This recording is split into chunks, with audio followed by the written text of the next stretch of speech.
हाणे सिखूं था। मां त तव्हांखे पहले बि हुन चंद्रलाल उदास चैनल में ॾेखारियो हुयो कारनि वारनि करण जो ॾस इहे पता 15-20 और 8-10 गुलनि ते ॿुधायोमांव। हाणे मां तव्हांखे कारा वार बि करणु सेखारींदीमांव और मुंहं में फोड़ा फुंसा अथव, पिंपल्स अथव, ड्राई स्किन अथव, हुनजो बि करणु सेखारींदीमांव। हिन करे मां ॾिसो था न केॾा यका पटा वठी खणी आई आहियां। हिन करे अॼु मां तव्हांखे ॿई ॾस ॾेखारींदीमांव। त हिन करे हिन चैनल ते सब्सक्राइब ज़रूरु करे रखो और ॾिसणु न भुलिजायो। हाणे मां तव्हांखे हिन पतनि खे पीसे, गुलनि खे पीसे और इहे एलोवेरा खे पीसे करे, हूअं एलोवेरा जेल बि विझी था सघो अगरि न मिलेव तव्हांखे इहो एलोवेरा त एलोवेरा जेल मार्केट में मिलंदो अथव, पर मां इहो एलोवेरा वठी आई आहियां फ्रेश और इहो विझंदमि हिन में मिक्सी जे जार में, पोइ पीसियांसि थी। त हाणे मां ॿुधायांव थी तव्हांखे छा थी कयां मां।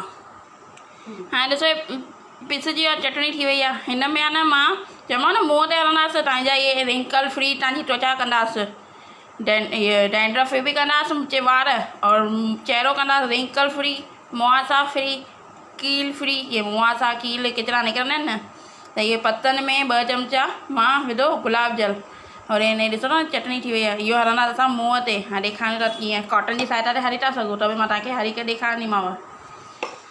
और हे आहे हिन में विधो मां 2 चमचा एरंडी जो तेल, कैस्ट्रोल ऑयल और इहा जेल एलोवेरा जी और इहा चटणी पत्ता और हिन गुलनि जी।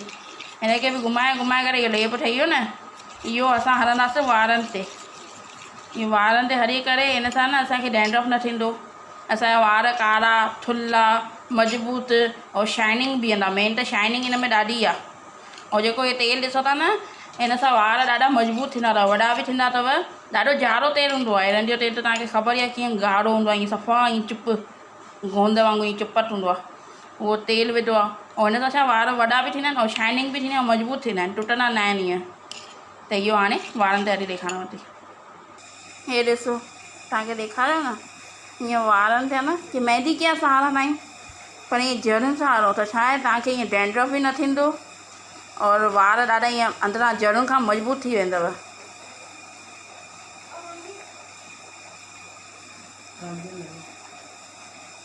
ठीकु आहे। इहो हाणे इहो चैनल खे सब्सक्राइब ज़रूरु कयो, लाइक और शेयर बि कयो, कीअं ॿियनि जे बि तव्हांजी ॾेराणियुनि जा, तव्हांजा मुड़ुसनि जा, पाड़े वारनि जा अछा बछा मथा हुजनि त हुनजा कारा थी वञनि, डैंड्रफ वैंड्रफ हुजनि, छा मालूम कंहिंखे डैंड्रफ आहे। त ईअं सभिनि खे 10-15 पतो पवंदो न, ईअं ईअं हल्के हल्को मसाज कयो, ईअं ईअं नव न हणा नव, न त ईअं अॻोपो इहो कहावत थी वेंदव त चोबे जी गए थे छब्बे जी बने और डूबे जी बन के लौट आए।